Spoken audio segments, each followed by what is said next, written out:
നമസ്കാരം. മാർക്കറ്റ് വാച്ചിലേക്ക് വീണ്ടും സ്വാഗതം. ഓഹരി വിപണിയിൽ ശ്രദ്ധേയമായ ഒരു തിരിച്ചുവരവാണ് ഈ വാരം കണ്ടത്. 8532 ലെവലിലേക്ക് നിഫ്റ്റി എത്തി. സെൻസെക്സും വലിയ നേട്ടമാണ് ഈ വാരം ഉണ്ടാക്കിയത്. ഏറ്റവും പ്രധാനപ്പെട്ടത് മികച്ച റിസൾട്ടുകൾ തന്നെയായിരുന്നു. മികച്ച കോർപ്പറേറ്റ് ഒന്നാം പാദ ഫലങ്ങളുടെ പിന്തുണയോടുകൂടിയാണ് വിപണിയിൽ ഒരു തിരിച്ചുവരവ് ദൃശ്യമായത്. 8532 ലെവലിലാണ് നിഫ്റ്റിയുടെ ക്ലോസിംഗ് വന്നിരിക്കുന്നത്. ഈ വാരത്തിലെ ഏറ്റവും പ്രധാനപ്പെട്ട സംഭവവികാസങ്ങളെക്കുറിച്ച് കൂടി പരിശോധിക്കാം. ഈ വാരം ആദ്യം തന്നെ റിസർവ് ബാങ്കിന്റെ വായ്പാ നയ അവലോകനം വരുന്നുണ്ട്. പലിശ വീണ്ടും കുറയ്ക്കുവാൻ RBI തയ്യാറാകുമോ എന്ന ഏറ്റവും പ്രധാനപ്പെട്ട ചോദ്യവും വിപണിക്ക് മുന്നിലുണ്ട്. ഏറ്റവും ആദ്യം ഭുവനേന്ദ്രൻ, ഒരു റിക്കവറിയാണ് ഈ വാരം നമ്മൾ കണ്ടത്. എന്താണ് ഇതിന്റെ അടിസ്ഥാനം? പ്രധാനമായിട്ടും റിസൾട്ട് സീസണിലൂടെയാണ് നമ്മൾ കടന്നു പോകുന്നത്. സ്വാഭാവികമായിട്ടും വളരെ ബെറ്റർ ആയിട്ടുള്ള റിസൾട്ട്, മാർക്കറ്റ് പ്രതീക്ഷിച്ചതിലും വളരെ ബെറ്റർ ആയിട്ടുള്ള റിസൾട്ടാണ് അനൗൺസ് ചെയ്തുകൊണ്ടിരിക്കുന്നത്. അതിൽ റീസെൻ്റായിട്ട് വന്നിരിക്കുന്ന ICICI ബാങ്ക് വളരെ ബെറ്റർ ആയിട്ടുള്ള റിസൾട്ട് അനൗൺസ് ചെയ്തു. വളരെ ഷാർപ്പായിട്ടുള്ള റിക്കവറി നമ്മൾ സ്റ്റോക്കിൽ കണ്ടു. അതുപോലെ മാരുതി, PNBയുടെ റിസൾട്ട് മോശമാണെങ്കിലും NPA ഡിക്രീസ് ചെയ്തു, കുറഞ്ഞു വരുന്നത്. അത് വളരെ നല്ലൊരു സൈനാണ്. അതുപോലെ പബ്ലിക് സെക്ടർ ബാങ്കുകളുടെ റീക്യാപിറ്റലൈസേഷനെ കുറിച്ചുള്ള ഗവൺമെൻറ് അനൗൺസ്മെൻറ്റ്, ഇത് പബ്ലിക് സെക്ടർ ബാങ്കുകളിലൊക്കെ തന്നെ വളരെ ഷാർപ്പായിട്ടുള്ള ഒരു റിക്കവറി നമ്മൾ കണ്ടു. അത് ഒരു ന്യൂസ്. അതോടൊപ്പം റിസൾട്ട്, ഡോക്ടർ റെഡ്ഡീസ് റിസൾട്ട് വളരെ ബെറ്റർ ആയിട്ടുള്ള റിസൾട്ട് അനൗൺസ് ചെയ്തു. അതുപോലെ പല റിസൾട്ടുകളും മാർക്കറ്റ് പ്രതീക്ഷിച്ചതിലും വളരെ ബെറ്റർ ആയിട്ടുള്ള റിസൾട്ട് അനൗൺസ് ചെയ്തു. അതിൽ ITC വളരെ ബെറ്റർ ആയിട്ടുള്ള റിസൾട്ട് അനൗൺസ് ചെയ്തു. മാർക്കറ്റ് വളരെ മോശം റിസൾട്ടാണ് പ്രതീക്ഷിച്ചത്, അതിനെ ഓവർകം ചെയ്യാൻ അവരുടെ റിസൾട്ടിന് സാധിച്ചു. എന്നാൽ L&Tയുടെ റിസൾട്ട് മാർക്കറ്റിൻ്റെ എക്സ്പെക്ടേഷൻ ബിലോ ആയിരുന്നു. ഓർഡർ ബുക്ക് വളരെ ശക്തമാണ്. എന്നാൽ റിസൾട്ട് ഫ്രൈഡേ മാർക്കറ്റ് ക്ലോസ് ചെയ്തതിന് ശേഷമാണ് വന്നത്. അതിൻ്റെ റിഫ്ലക്ഷൻ ചിലപ്പോൾ മൺഡേ മാർക്കറ്റ് ഓപ്പണിംഗിൽ വരാനുള്ള സാധ്യതയുണ്ട്. അതുപോലെ കോട്ടക് മഹീന്ദ്ര ബാങ്ക്, അതും വളരെ ബെറ്റർ ആയിട്ടുള്ള റിസൾട്ടാണ് മാർക്കറ്റ് പ്രതീക്ഷിച്ചത്. എന്നാൽ അതിന് അനുസരിച്ച് ഉയരാൻ കോട്ടക് മഹീന്ദ്രയുടെ റിസൾട്ടിന് കഴിഞ്ഞില്ല. അതുപോലെ IDFC, ഈ 3 റിസൾട്ട് വളരെ മോശമായി. എന്നാൽ ഡോക്ടർ റെഡ്ഡി, മാരുതി, അങ്ങനെ കുറേ ICICI ബാങ്ക്, ITC പോലെയുള്ള വളരെ ബെറ്റർ ആയിട്ടുള്ള റിസൾട്ട് അനൗൺസ് ചെയ്തു. അപ്പോൾ ആ റിസൾട്ടിൻ്റെ ആ ഒരു ബലത്തിൽ തന്നെയാണ് മാർക്കറ്റ് ഷാർപ്പായിട്ടുള്ള റിക്കവറി വന്നത്. പിന്നെ നമ്മൾ ശ്രദ്ധിക്കേണ്ട ഒരു കാര്യം, FISന്റെ പാർട്ടിസിപ്പേഷൻ ഇല്ലാതെയാണ് ഈ റൈഡ് സംഭവിച്ചത്. കാരണം FIS ഈ വീക്ക് 2870 crore സെല്ലിംഗ് സൈഡിലാണ്. അതേസമയം ഡൊമസ്റ്റിക് ഇൻസ്റ്റിറ്റ്യൂഷൻ വളരെ ആക്റ്റീവ് ബൈയിങ് സൈഡിലേക്ക് വന്നു എന്നുള്ളത് വളരെ പോസിറ്റീവാണ്. 3050 crore നെറ്റ് ബൈയിങ് സൈഡിലാണ് ഡൊമസ്റ്റിക് ഇൻസ്റ്റിറ്റ്യൂഷൻ. അത് മാർക്കറ്റിന് ഏറ്റവും നല്ല എനർജി നൽകുന്നു. അതിലുപരി റീറ്റെയിൽ പാർട്ടിസിപ്പേഷൻ കൂടുന്നു എന്നുള്ളതിൻ്റെ സൈനാണ്. ഇൻസ്റ്റിറ്റ്യൂഷൻ പാർട്ടിസിപ്പേഷൻ കൂടുന്നു. അത് ഡയറക്റ്റ് ഇൻവെസ്റ്റ്മെൻ്റ് അല്ല, through mutual fund, through fund, അതുപോലെ ഇൻഷുറൻസ്, ഇങ്ങനെയുള്ള ത്രൂ റീറ്റെയിലേഴ്സിൻ്റെ പാർട്ടിസിപ്പേഷൻ കൂടി വരുന്നുണ്ട്. ഡയറക്റ്റ് ഇൻവെസ്റ്റ്മെൻറ്റ് റീറ്റെയിൽ പാർട്ടിസിപ്പേഷൻ കുറവാണ്.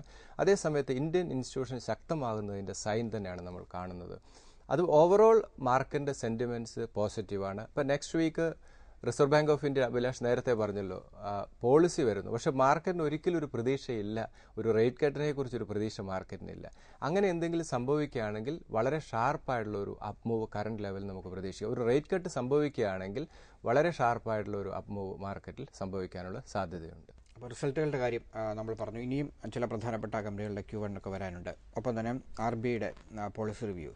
ഇത് രണ്ടുമല്ലാതെ അടുത്ത ലെവലിലേക്ക് മാർക്കറ്റിന് കൊണ്ടുപോകാൻ സാധ്യതയുള്ള ഘടകങ്ങൾ ഏതൊക്കെയാണ്? പ്രധാനമായിട്ടും ഒന്ന്, മൺസൂൺ സീസൺ വരികയാണ്. മൺസൂൺ വളരെ ബെറ്റർ ആണെന്നുള്ള റിപ്പോർട്ട് വരുന്നു. മൺസൂൺ ബെറ്റർ ആകുകയാണെങ്കിൽ GDP ബെറ്റർ ആകാനുള്ളൊരു സാധ്യത, അതുപോലെ ഇൻഫ്ലേഷൻ കുറയാനുള്ളൊരു സാധ്യത. പ്രധാനമായിട്ടും പിന്നെ ശ്രദ്ധിക്കേണ്ടത് GST പാസ്സാകുക എന്നുള്ള, ലാൻഡ് അക്വിസിഷൻ ബില്ലും GSTയും പാസ്സാകുകയാണെങ്കിൽ മാർക്കറ്റിന് അടുത്തൊരു എനർജി ആയിരിക്കും. അപ്പോൾ അതിനകത്ത് 2-3 റീസൺസ് പറഞ്ഞാൽ, ലാൻഡ് അക്വിസിഷൻ ബില്ല്, GST, എഫക്റ്റീവായിട്ടുള്ള ഗവൺമെൻറ്, ബെറ്റർ മൺസൂൺ, റേറ്റ് കട്ടിനുള്ള സ്പേസ്, ഇപ്പോഴും റേറ്റ് കട്ടിനുള്ള സ്പേസ്, അങ്ങനെ കുറേയധികം ചെയിൻ ഓഫ് പോസിറ്റീവ് ന്യൂസ് നിലനിൽക്കുന്നുണ്ട്.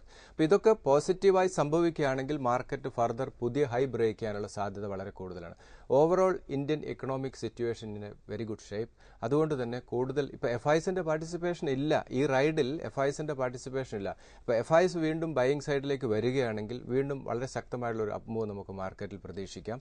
ഇതിൽ പ്രധാനമായിട്ടും ഇങ്ങനെ 2-3 റീസൺസ് പ്രധാനമാണ്. അതിൽ നെക്സ്റ്റ് വീക്ക് ക്രൂഷ്യൽ എന്ന് പറയുന്നത് RBIയുടെ പോളിസി തന്നെയാണ്. അപ്പോൾ RBIയുടെ റേറ്റ് കട്ട് സംഭവിക്കുകയാണെങ്കിൽ വളരെ ഷാർപ്പായിട്ടുള്ള ഒരു അപ്പ് മൂവ് നമുക്ക് പ്രതീക്ഷിക്കാം. ഇന്നും ഇന്ത്യ ഫേസ് ചെയ്തുകൊണ്ടിരിക്കുന്ന പ്രശ്നം എന്ന് പറയുന്നത് ഹയർ ലെവലിൽ നിൽക്കുന്ന ഇൻട്രസ്റ്റ് തന്നെയാണ്. പല കമ്പനികളും ഇവരുടെ കപ്പാസിറ്റി യൂട്ടിലൈസേഷൻ നടക്കുന്നില്ല, ലോവർ ഡിമാൻഡ്, ഇതൊക്കെ തന്നെ വളരെയധികം പല കമ്പനികളും ഫേസ് ചെയ്യുന്നുണ്ട്. ഇപ്പോൾ ഇൻട്രസ്റ്റ് ബേർഡൻ തന്നെ റിയാലിറ്റി സെക്ടറിലൊക്കെ തന്നെ വളരെ ഡെറ്റ് കൊണ്ട് അവർക്ക് മുന്നോട്ട് പോകാൻ പറ്റാത്ത രീതിയിലാണ്. പല കമ്പനികളും പ്രോഫിറ്റ് മേക്ക് ചെയ്യുന്നുണ്ടെങ്കിലും ഒരിക്കലും അവർക്ക് ഇൻട്രസ്റ്റ് ബേർഡനെ ഓവർകം ചെയ്യാൻ സാധിക്കുന്നില്ല എന്നുള്ളതാണ്. അപ്പോൾ ഇൻട്രസ്റ്റ് റേറ്റ് കുറഞ്ഞു വരുന്നൊരു സാഹചര്യം വരികയാണെങ്കിൽ മാത്രമേ ബാങ്കുകളാണെങ്കിലും മറ്റ് കമ്പനികളാണെങ്കിലും തന്നെ ഒരു റിയൽ ഗ്രോത്തിലേക്ക് വരാൻ സാധ്യതയുള്ളൂ. ലെൻഡിങ് കൂടണം, പ്രൊഡക്ഷൻ കൂടണം.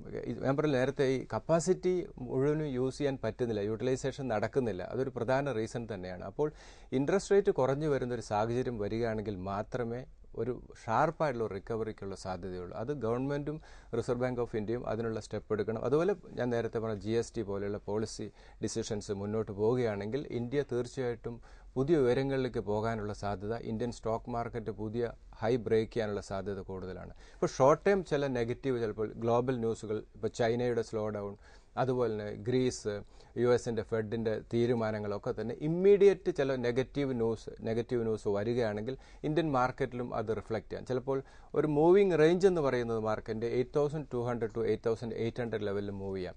അതേ സമയത്ത് RBIയുടെ പോളിസി പോസിറ്റീവായിട്ട് വരിക, GST, ലാൻഡ് അക്വിസിഷൻ ബില്ലൊക്കെ പാസ്സാവുകയാണ് 8,800 ബ്രേക്ക് ചെയ്ത് പോകാനുള്ള സാധ്യതയുണ്ട്. ഡൗൺ സൈഡ് എന്ന് പറയുന്നത് ഇപ്പോഴത്തെ സാഹചര്യത്തിൽ 8,200ലേക്ക് മാർക്കറ്റ് മൂവ് ചെയ്യണമെങ്കിൽ ഗ്ലോബലി ഏതെങ്കിലും നെഗറ്റീവായിട്ടുള്ള ന്യൂസുകൾ വരികയാണെങ്കിൽ ഈ 8,200ലേക്ക് മൂവ് ചെയ്യാം. അപ്പോൾ അടുത്തൊരു മൂവിങ് റേഞ്ച് വളരെ നെഗറ്റീവായിട്ടുള്ള ഗ്ലോബൽ ന്യൂസുകൾ വരികയാണെങ്കിൽ 8,200ലേക്ക് മാർക്കറ്റ് മൂവ് ചെയ്യാം. അതേസമയത്ത് ഇപ്പോഴത്തെ രീതിയിൽ പോസിറ്റീവായിട്ട് ഈവൻ റേറ്റ് കട്ട് ഇല്ലാതെ തന്നെ ബെറ്റർ ആയിട്ടുള്ള റിസൾട്ട് വരികയും മൺസൂണിനെ കുറിച്ചുള്ള നല്ല ഫോർകാസ്റ്റ് ഒക്കെ വരികയാണെങ്കിൽ 8,800 വരെ പോകാം. 8,800 ബ്രേക്ക് ചെയ്യണമെങ്കിൽ വളരെ പോസിറ്റീവായിട്ടുള്ള എന്തെങ്കിലും ട്രിഗർ വരികയാണെങ്കിൽ മാത്രമേ ആ ഒരു ലെവൽ ബ്രേക്ക് ചെയ്യുള്ളൂ. അല്ലാത്ത സാഹചര്യത്തിൽ 8,200 നെഗറ്റീവ് ന്യൂസ് വരികയാണെങ്കിൽ 8,800 കറണ്ട് ലെവലിൽ നിന്ന് കുറച്ച് ചെറിയ പോസിറ്റീവ് ന്യൂസ് വരികയാണെങ്കിൽ 8,800 ലെവൽ വരെ മാർക്കറ്റ് മൂവ് ചെയ്യാനുള്ള സ്ട്രെങ്ത് ഇപ്പോൾ മാർക്കറ്റിനുണ്ട്. പക്ഷെ ഒരു ക്രൂഷ്യൽ ലെവൽ എന്ന് പറയുന്നത് 8,560 ആൻഡ് 8,650 എന്ന് പറയുന്ന ലെവൽ ബ്രേക്ക് ചെയ്ത് ട്രേഡ് സ്റ്റെബിലൈസ് ചെയ്തെങ്കിൽ മാത്രമേ 8,800ലേക്ക് മാർക്കറ്റ് മൂവ് ചെയ്യാനുള്ള സാധ്യതയുള്ളൂ. ടെക്നിക്കൽ ലെവലുകളെ കുറിച്ചാണ് ഇപ്പോൾ വിശദീകരിച്ചത്. ഇനി ഈ ലക്കം ലഭിച്ച കത്തുകളിലേക്ക് പോകാം. അതിനു മുമ്പ് ഒരു ചെറിയ ഇടവേള.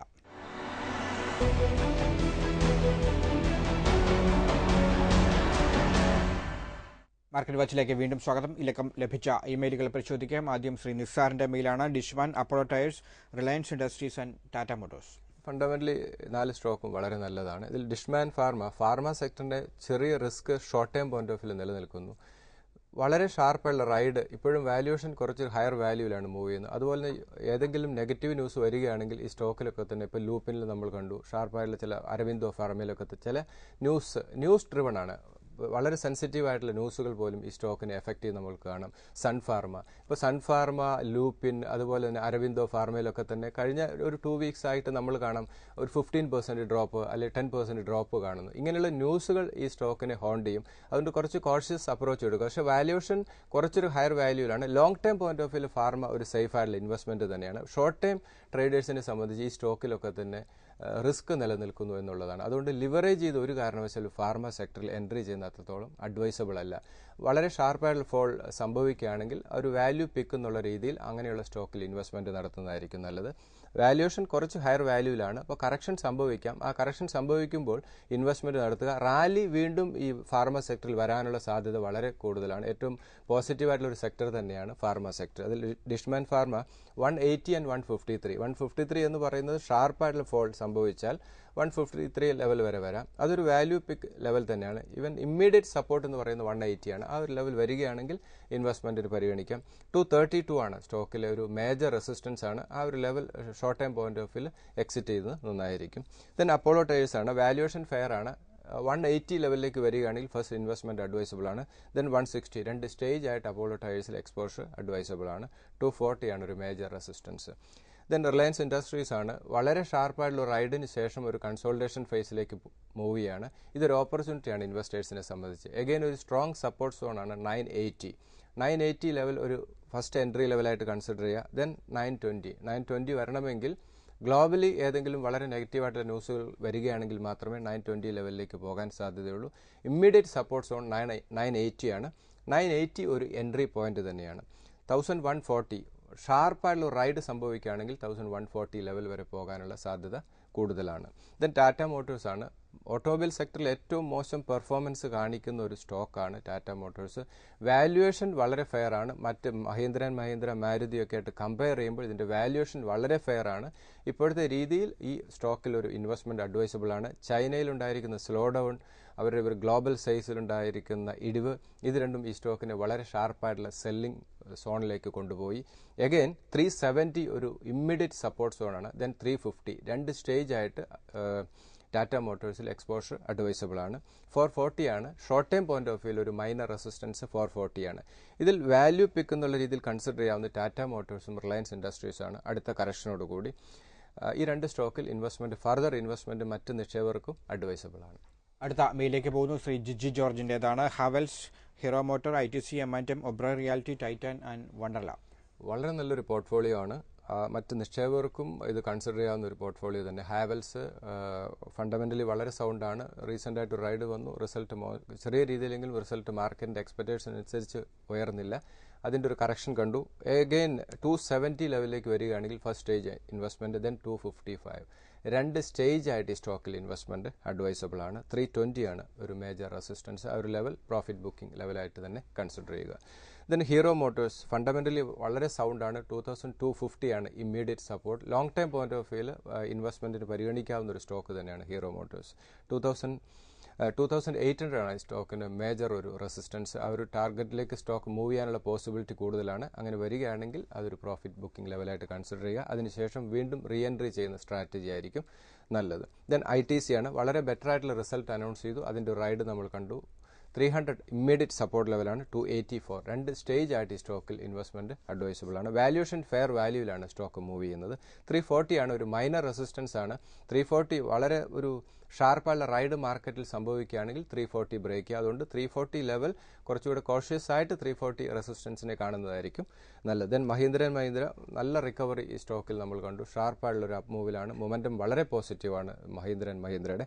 1300 1220 1220യിലേക്ക് വരണമെങ്കിൽ വളരെ ഷാർപ്പായുള്ള ഏതെങ്കിലും നെഗറ്റീവ് ന്യൂസ് ഉണ്ടാകുകയാണെങ്കിൽ മാത്രമേ വരാൻ സാധ്യതയുള്ളൂ. ഇപ്പോഴത്തെ സാഹചര്യത്തിൽ ഒരു സ്ട്രോങ് സപ്പോർട്ട് സോണായിട്ട് 1300 ഹോൾഡ് ചെയ്യുന്നു. 1500 ആണ് സ്റ്റോക്കിൽ ഇമ്മീഡിയറ്റ് വരാവുന്ന ടാർഗറ്റ്. അതൊരു ലെവൽ ലോവർ ലെവൽ ഇൻവെസ്റ്റ്മെന്റ് നടത്തിയ നിക്ഷേപകർക്ക് ഒരു പ്രോഫിറ്റ് ബുക്കിംഗ് ലെവലായിട്ട് തന്നെ കൺസിഡർ ചെയ്യുന്നതായിരിക്കും നല്ലത്. Then Oberoi reality zero debt company എന്ന് വേണമെങ്കിൽ പറയാം. റിയാലിറ്റി സെക്ടറിൽ ഏറ്റവും സേഫ് ആയിട്ടുള്ള ഒരു സ്റ്റോക്ക് തന്നെയാണ്. 250 ആൻഡ് 232 രണ്ട് സപ്പോർട്ട് ലെവലാണ്. 300 ആണ് സ്റ്റോക്കിൽ ഇമ്മീഡിയറ്റ് വരാവുന്ന റെസിസ്റ്റൻസ്. ദെൻ ടൈറ്റാൻ ഫണ്ടമെന്റലി വളരെ സൗണ്ടാണ്. ഗോൾഡ് പ്രൈസിന്റെ ഡൗൺ അത് ചെറിയ രീതിയിലെങ്കിലും ഇവരുടെ സെയിൽസിനെ എഫക്ട് ചെയ്യാം, പ്രോഫിറ്റബിലിറ്റിയെ ബാധിക്കാം. അതൊക്കെ തന്നെയാണ് ഈ സ്റ്റോക്കിൽ ചെറിയൊരു കറക്ഷൻ മോഡിലേക്ക് സ്റ്റോക്ക് മൂവ് ചെയ്യുന്നു. പക്ഷേ വാല്യുവേഷൻ ഒരു ഡിസ്കൗണ്ട് വാല്യൂ അല്ലെങ്കിൽ ഒരു ഫെയർ വാല്യൂവിലാണ് സ്റ്റോക്ക് മൂവ് ചെയ്യുന്നത്.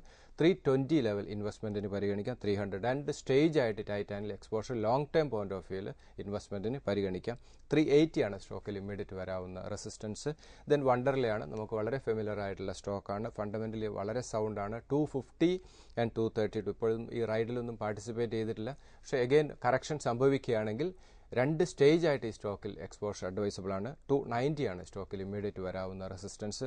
ഇദ്ദേഹത്തിന്റെ സ്റ്റോക്കുകളെല്ലാം തന്നെ വളരെ നല്ല സെലക്ഷൻ. ഫണ്ടമെന്റലി സ്റ്റോക്ക് എല്ലാം തന്നെ സൗണ്ടാണ്. മറ്റ് നിക്ഷേപകർക്കും ഈ ലെവലിലേക്ക് സ്റ്റോക്ക് വരുമ്പോൾ ഇൻവെസ്റ്റ്മെന്റിന് പരിഗണിക്കാം. മാർക്കറ്റ് വാച്ചിൽ ഒരു ഇടവേള കൂടി.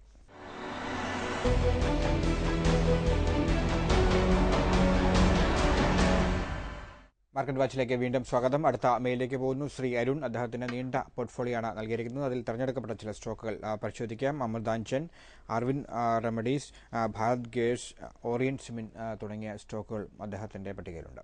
അമൃതാഞ്ചൻ ഫണ്ടമെന്റലി വളരെ സൗണ്ടാണ്. ഇൻവെസ്റ്റ്മെന്റിന് പരിഗണിക്കാം. പക്ഷേ ഇപ്പോഴത്തെ ഒരു വലിയ റൈഡ് സംഭവിച്ചു. അടുത്ത കറക്ഷന് വേണ്ടി വെയിറ്റ് ചെയ്യുന്നതായിരിക്കും നല്ലത്. 450 ആൻഡ് 380 ലെവൽ വരികയാണെങ്കിൽ മാത്രം ഇൻവെസ്റ്റ്മെന്റിന് പരിഗണിക്കുക. 550 ആണ് സ്റ്റോക്കിൽ immediate resistance. Then Aravind Remedies ആണ്. ഫണ്ടമെന്റലി അത്ര സൗണ്ട് അല്ല. ഇപ്പോഴത്തെ രീതിയിൽ ഇൻവെസ്റ്റ്മെന്റ് അഡ്വൈസബിളും അല്ല.